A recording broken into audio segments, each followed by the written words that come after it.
Hi friends, welcome back to Rangu channel. ಇವತ್ತಿನ ನನ್ನ ವ್ಲಾಗಲ್ಲಿ ಬೂದುಗುಂಬಳಕಾಯಿ ಹುಳಿ ಹೇಗೆ ಮಾಡೋದು ಅಂತ ತೋರಿಸ್ತಾ ಇದ್ದೀನಿ.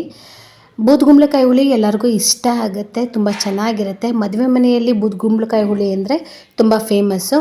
ಸೊ ಅದೇ ರೀತಿ ಮನೆಯಲ್ಲಿ ಹೇಗೆ ಮಾಡೋದು ಅಂತ ತೋರಿಸ್ತಾ ಇದ್ದೀನಿ. ಫಸ್ಟು ಬೂದುಗುಂಬಳಕಾಯಿನ ತೆಗೆದುಕೊಂಡು ಈ ರೀತಿ ಸಣ್ಣ ಸಣ್ಣದಾಗಿ ಕಟ್ ಮಾಡ್ಕೊತಾ ಇದ್ದೀನಿ. ಅಂದರೆ ಅದರೊಳಗಡೆ ತಿರುಳನ್ನು ಮತ್ತು ಹಿಂದ್ಗಡೆ ಇರೋ ಸಿಪ್ಪೆನ ತೆಗೆದುಬಿಟ್ಟು ನಾವು ಕಾಯಿನ ಕಟ್ ಮಾಡ್ಕೊಬೇಕಾಗುತ್ತೆ. ಸೊ ಈ ರೀತಿ ತಿರುಳು, ಅದಾದಮೇಲೆ ಹಿಂದ್ಗಡೆ ಸಿಪ್ಪೆನ ನೀಟಾಗಿ ತೆಗೆದು ಕಟ್ ಮಾಡ್ಕೊಬೇಕು. ತಿರುಳೆಲ್ಲ ನೀಟಾಗಿ ತೊಗೊತಾ ಇದ್ದೀನಿ, ಯಾಕಂದರೆ ಅದು ಬೀಜ ಹಾಕಿದ್ರೆ ಅಷ್ಟು ಟೇಸ್ಟಾಗಿ ಬರಲ್ಲ, ಒಂಥರ ನೀರು ಥರ ಆಗುತ್ತೆ ಅಂತ. ಹಿಂದೆ ಸಿಪ್ಪೆ ಕೂಡ ತೊಗೊಬೇಕಾಗುತ್ತೆ. ಈ ರೀತಿ ನೀಟಾಗಿ ಸಿಪ್ಪೆ ಎಲ್ಲ ತೆಗೆದು ಈ ಥರ ಇಟ್ಕೊಂಡಿದ್ದೀನಿ, ತಿರುಳೆಲ್ಲ ತೆಗೆದು. ಅದಾದಮೇಲೆ ಈಗ ನಿಮಗೆ ಯಾವ ಸೈಜ್ ಬೇಕೋ ಆ ಸೈಜು ಕಟ್ ಮಾಡಿ ಇಟ್ಕೊಬೇಕಾಗತ್ತೆ.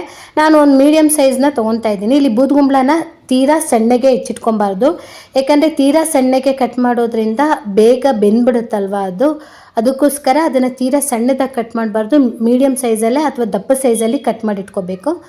ಫಸ್ಟು ನಾನಿಲ್ಲಿ ಬೇಳೆ ಬೇಯಕ್ಕೆ ಹಾಕಿದ್ದೆ, ಬೇಳೆ ಬೆಂದಿದೆ. ಈಗ ಬೆಂದಿರೋ ಬೇಳೆಗೆ ಬೂದುಗುಂಬಳ ಹಾಕ್ಕೊತಾ ಇದ್ದೀನಿ. ಬೂದುಗುಂಬಳಕಾಯಿ ಹಾಕ್ಬಿಟ್ಟು ಅದು ಬೇಯೋ ಅಷ್ಟರಲ್ಲಿ ಒಂದು ಮಸಾಲ ರೆಡಿ ಮಾಡ್ಕೊಬೇಕಾಗತ್ತೆ. ಇದಕ್ಕೆ ಯಾವುದೇ ರೀತಿ ಸಾಂಬಾರು ಪುಡಿ ಯೂಸ್ ಮಾಡಲ್ಲ. ಈಗ ಅದಕ್ಕೆ ಸ್ವಲ್ಪ ಉಪ್ಪು ಹಾಕ್ಕೊಂಡ್ಬಿಡ್ತಾ ಇದ್ದೀನಿ. ನಾನು ಮುಂಚೆನೇ ಉಪ್ಪು ಹಾಕ್ಕೊತಾ ಇದ್ದೀನಿ. ಈಗ ಆಲ್ಮೋಸ್ಟ್ ಅರ್ಧ ಬೆಂದಿದೆ. ಈಗ ಮಸಾಲೆಗೆ ರೆಡಿ ಮಾಡ್ಕೊತಾ ಇದ್ದೀನಿ. ಮಸಾಲೆಗೆ ಇಲ್ಲಿ 4 ಟೇಬಲ್ ಸ್ಪೂನಷ್ಟು ಧನಿಯಾ, 2 ಟೇಬಲ್ ಸ್ಪೂನಷ್ಟು ಕಡಲೆಬೇಳೆ, 2 ಟೇಬಲ್ ಸ್ಪೂನಷ್ಟು ಉದ್ದಿನಬೇಳೆ, 1 ಟೇಬಲ್ ಸ್ಪೂನು ಜೀರಿಗೆ, ಮೆಂತ್ಯ 1/4 ಟೀ ಸ್ಪೂನು, ಮೆಣಸಿನ್ಕಾಯಿ ಬ್ಯಾಡಗಿ ಮತ್ತು ಗುಂಟೂರು 2 ಮಿಕ್ಸ್ ಮಾಡ್ಕೊಂಡಿದ್ದೀನಿ. ನಿಮಗೆ ಖಾರ ಬೇಡ ಅನ್ನೋರು ನೀವು ಬ್ಯಾಡಗಿ ಮಾತ್ರ ಯೂಸ್ ಮಾಡ್ಬೋದು. ನಮಗೆ ಖಾರ ಬೇಕಿರೋದ್ರಿಂದ ಬ್ಯಾಡಗಿ ಗುಂಟೂರು 2 ಮಿಕ್ಸ್ ಮಾಡ್ಕೊಂಡಿದ್ದೀನಿ. ಸ್ವಲ್ಪ ಹುಣಸೆಹಣ್ಣು, ಆಮೇಲೆ ಕಾಯಿ ತುರಿ ತೊಗೊಂಡಿದ್ದೀನಿ. ಈಗ ಅದನ್ನೆಲ್ಲ ಹುರ್ಕೊಬೇಕಾಗತ್ತೆ. ಬಾಣಲೆಗೆ ಈಗ ಸ್ವಲ್ಪ ಎಣ್ಣೆ ಹಾಕ್ಕೊಬೇಕು. ಎಣ್ಣೆ ಹಾಕ್ಕೊಂಡ್ಮೇಲೆ ಫಸ್ಟು ಕಡಲೆಬೇಳೆ ಹಾಕ್ಕೊತಾ ಇದ್ದೀನಿ. ಕಡಲೆಬೇಳೆ ಉದ್ದಿನಬೇಳೆ ಹಾಕ್ಕೊಂಡು ಹುರ್ಕೊತಾ ಇದ್ದೀನಿ. ಯಾಕಂದರೆ ಕಡಲೆಬೇಳೆ ಉದ್ದಿನಬೇಳೆ ಫ್ರೈ ಆಗೋದು ಸ್ವಲ್ಪ ಲೇಟ್ ಆಗುತ್ತೆ, ಅದಕ್ಕೋಸ್ಕರ ಫಸ್ಟು ಕಡಲೆಬೇಳೆ ಮತ್ತು ಉದ್ದಿನಬೇಳೆ ಹಾಕ್ಕೊಂಡು ನೀಟಾಗಿ ಹುರ್ಕೊತಾ ಇದ್ದೀನಿ. ಅದು ಸ್ವಲ್ಪ ಕೆಂಪು ಬಣ್ಣಕ್ಕೆ ತಿರುಗಬೇಕು, ಆವಾಗ ಅದು ಅಂದರೆ ಕರೆಕ್ಟಾಗಿ ಪರ್ಫೆಕ್ಟಾಗಿ ಹುರ್ಕೊಂಡಿದ್ದೀವಿ ಅಂತ. ಅದಾದಮೇಲೆ ಧನಿಯಾ ಹಾಕ್ಕೊತಾ ಇದ್ದೀನಿ. ಧನಿಯಾ ಬಂದು ಇಲ್ಲಿ 4 ಟೀ ಸ್ಪೂನ್ ತೊಗೊಂಡಿದ್ದೀನಿ, ಅಂದರೆ 2 ಟೇಬಲ್ ಸ್ಪೂನ್ ಆಗುತ್ತೆ ಅದು. ಸೊ ಧನಿಯಾ ಹಾಕ್ಕೊತಾ ಇದ್ದೀನಿ. ಅದಾದಮೇಲೆ ಜೀರಿಗೆ ಹಾಕ್ಕೊತಾ ಇದ್ದೀನಿ. ಜೀರಿಗೆ ಅಷ್ಟೇ 1 ಟೇಬಲ್ ಸ್ಪೂನ್ ಅಷ್ಟು ಹಾಕ್ಕೊಂಡು ನೀಟಾಗಿ ಹುರ್ಕೊಬೇಕಾಗುತ್ತೆ. ಅದು ನೀಟಾಗಿ ಅದು ಕೂಡ ಕೆಂಪಗಾಗಬೇಕು, ಅಂದರೆ ಸ್ವಲ್ಪ ಕಂದು ಬಣ್ಣಕ್ಕೆ ಬರಬೇಕು. ಬಟ್ ಸೀಸ್ಬಿಟ್ರೆ ಏನಾಗುತ್ತೆ ಅಂದರೆ ತಳ ಹಿಡಿದ್ರೆ ಟೇಸ್ಟು ಚೇಂಜ್ ಆಗಿಬಿಡುತ್ತೆ.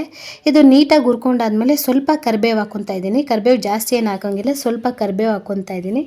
ಕರಿಬೇವು ಹಾಕ್ಕೊಂಡು ನೀಟಾಗಿ ಅದನ್ನು ಕರಿಬೇವು ಹುರ್ಕೊಬೇಕು. ಕರಿಬೇವು ಹಾಕಿದ್ಮೇಲೆ ಸ್ವಲ್ಪ ಇಲ್ಲಿ ಹುಣಸೆಹಣ್ಣು ಹಾಕ್ಕೊತಾ ಇದ್ದೀನಿ. ಇಲ್ಲಿ ನಾನು ಯಾವುದೇ ರೀತಿ ಟೊಮೊಟೊ ಯೂಸ್ ಮಾಡ್ತಾಯಿಲ್ಲ, ಬರೀ ಹುಣಸೆಹಣ್ಣು ಹಾಕಿ ಮಾಡ್ತಾ ಇರೋದು. ಸೊ ಹುಣಸೆಹಣ್ಣು ಹಾಕಿ ನೀಟಾಗಿ ಸ್ವಲ್ಪ ಹೊತ್ತು ಹುರ್ಕೊಬೇಕು. ಹುಣಸೆಹಣ್ಣು ಆದಮೇಲೆ 2 ಥರ ಮೆಣಸಿನ್ಕಾಯಿ ತೊಗೊಂಡಿದ್ದೀನಲ್ಲ, ಅದನ್ನು ಹಾಕ್ಕೊಂಡು ಹುರ್ಕೊಬೇಕು. ಮೆಣಸಿನ್ಕಾಯಿ ಕೂಡ ಇಲ್ಲಿ ಚೆನ್ನಾಗಿ ರೋಸ್ಟ್ ಆಗಬೇಕು. ನೀಟಾಗಿ ಇದೆಲ್ಲ ಹುರ್ಕೊಂಡಾದ್ಮೇಲೆ ಇದನ್ನು ತಣ್ಣಗಾಗಕ್ಕೆ ಬಿಟ್ಟು ಆಮೇಲೆ ಪೇಸ್ಟ್ ಮಾಡಬೇಕಾಗತ್ತೆ. ಸೊ ಇದೆಲ್ಲ ಹಾಕ್ಕೊಂಡ್ಮೇಲೆ ಲಾಸ್ಟಲ್ಲಿ ಹಸಿ ಕಾಯಿ ತುರಿ ಹಾಕ್ಕೊತಾ ಇದ್ದೀನಿ. ಒಂದು ಹೋಳು ಹಾಕ್ಕೊತಾ ಇದ್ದೀನಿ, ಅಂದರೆ ಅರ್ಧ ಹೋಳು ಬರುತ್ತಲ್ಲ ಒಂದರಲ್ಲಿ, ಅದು ಅಷ್ಟನ್ನು ಹಾಕ್ಕೊಂಡಿದ್ದೀನಿ. ಆ ಕಾಯಿ ತುರಿನೂ ಹಾಕ್ಕೊಂಡು ನೀಟಾಗಿ ಹುರ್ಕೊತಾ ಇದ್ದೀನಿ. ಎಲ್ಲ ನೀಟಾಗಿ ಹುರ್ಕೊಂಡು ಅದು ಒಂಥರ ಪರಿಮಳ ಬಂದ ಮೇಲೆ, ಅಂದರೆ ಅದು ಗೊತ್ತಾಗುತ್ತೆ ಹುರಿದಿರೋ ಪರಿಮಳ. ಅದಾದಮೇಲೆ ಆಫ್ ಮಾಡಬೇಕು. ಅದಾದಮೇಲೆ ಈಗ ತಣ್ಣಗಾಗಕ್ಕೆ ಬಿಟ್ಟು ಈಗ ನೀಟಾಗಿ ಅದನ್ನು ಮಿಕ್ಸಿ ಜಾರ್ಗೆ ಹಾಕಿ ನೀರು ಹಾಕ್ಬಿಟ್ಟು ಪೇಸ್ಟ್ ಮಾಡ್ಕೊಬೇಕು. ನೀಟಾಗಿ ಪೇಸ್ಟ್ ಆಗಬೇಕು, ಯಾವುದೇ ರೀತಿ ತರಿ ಇರ್ಕೊಡ್ದು. ಇಲ್ಲಿ ಯಾವುದೇ ರೀತಿ ನಾನು ಸಾಂಬಾರು ಪೌಡರ್ ಯೂಸ್ ಮಾಡ್ತಾಯಿಲ್ಲ, ಎಲ್ಲ ಐಟಮು ಇಲ್ಲೇ ಹಾಕಿರೋದ್ರಿಂದ ಅದಕ್ಕೆ ಸಾಂಬಾರು ಪೌಡರ್ ಹಾಕೋಂಗಿಲ್ಲ. ಈಗ ಆಲ್ಮೋಸ್ಟ್ ಎಲ್ಲ ಬೇಳೆ ಆಗ್ಬೋದು ಮತ್ತು ಬೂದುಗುಂಬಳ ಆಗ್ಬೋದು ಬೆಂದಿದೆ. ಈಗ ಅದಕ್ಕೆ ರುಬ್ಬಿರೋ ಮಸಾಲ ಹಾಕಿ ನಮ್ಗೆ ಎಷ್ಟು ಬೇಕೋ ಅಷ್ಟು ನೀರು ಹಾಕಿ ನೀಟಾಗಿ ಮಿಕ್ಸ್ ಮಾಡ್ಕೊಬೇಕಾಗತ್ತೆ. ಯಾಕಂದರೆ ನಿಮಗೆ ಸಾಂಬಾರು ಯಾವ ತಿಕ್ನೆಸ್ ಬೇಕೋ ಆ ತಿಕ್ನೆಸ್ಗೆ ನೀವು ನೀರು ಹಾಕಬೇಕಾಗತ್ತೆ.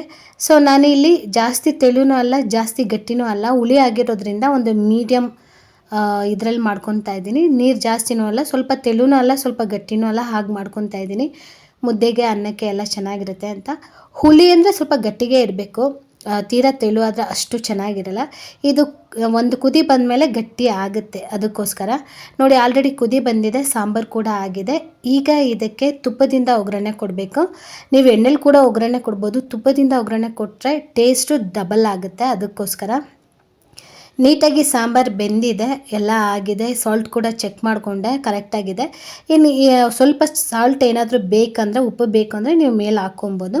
ಈಗ ಇದಕ್ಕೆ ಒಗ್ಗರಣೆ ಕೊಡ್ತಾಯಿದ್ದೀನಿ. ಒಗ್ಗರಣೆಗೆ ಏನಿಲ್ಲ, ತುಪ್ಪ ಹಾಕ್ಕೊತಾ ಇದ್ದೀನಿ.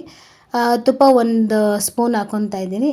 ನೀವು ಎಷ್ಟು ಬೇಕಾದರೂ ಹಾಕ್ಕೊಬೋದು, ಇಲ್ಲ ಕೊಬ್ಬರಿ ಎಣ್ಣೆ ಹಾಕ್ಕೊಬೋದು, ಅಡುಗೆ ಎಣ್ಣೆ ಹಾಕ್ಕೊಬೋದು, ಏನು ಬೇಕಾದ್ರೂ ಹಾಕ್ಕೊಬೋದು. ನಾನು ಇಲ್ಲಿ ತುಪ್ಪ 1 ಸ್ಪೂನ್ ಹಾಕ್ಕೊಂಡು ಸಾಸಿವೆ, ಕರಿಬೇವು, ಹಸಿಮೆಣ್ಸಿಕಾಯಿ ಹಾಕ್ಬಿಟ್ಟು ಒಗ್ಗರಣೆ ಕೊಟ್ಬಿಟ್ರೆ ಸೂಪರ್ ಆಗಿರೋ ಬೂದ್ಗುಂಬಳಕಾಯಿ ಹುಳಿ ಮನೆಯಲ್ಲೇ ರೆಡಿ ಆಗೋಗ್ಬಿಡುತ್ತೆ. ಟೇಸ್ಟು ಚೆನ್ನಾಗಿರುತ್ತೆ.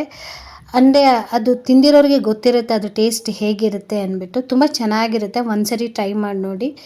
ಮುದ್ದೆಗೆ, ಅನ್ನಕ್ಕೆ, ಸಾಂಬಾರಿಗೆ ಎಲ್ಲನೂ ಚೆನ್ನಾಗಿರುತ್ತೆ ಅಂತ ಹೇಳ್ತಾ ಈ ವಿಡಿಯೋನ ಇಲ್ಲಿಗೆ ಏನು ಮಾಡ್ತಾಯಿದ್ದೀನಿ. ಈ ವಿಡಿಯೋ ನಿಮ್ಗೆ ಯಾರಿಗಾದ್ರೂ ಇಷ್ಟ ಆದರೆ ಲೈಕ್ ಮಾಡಿ, ಶೇರ್ ಮಾಡಿ, ಸಬ್ಸ್ಕ್ರೈಬ್ ಮಾಡಿಕೊಂಡು ನನ್ನ ಚಾನಲ್ನ ನೋಡಿ. ಸಬ್ಸ್ಕ್ರೈಬ್ ಮಾಡ್ಕೊಂಡ್ಮೇಲೆ ಬೆಲ್ ಬಟನ್ ಪ್ರೆಸ್ ಮಾಡೋದು ಮರಿಬೇಡಿ ಅಂತ ಹೇಳ್ತಾ ಮುಂದಿನ ವಿಡಿಯೋದಲ್ಲಿ ಸಿಗ್ತೀನಿ. Thank you. ಬಾಯ್.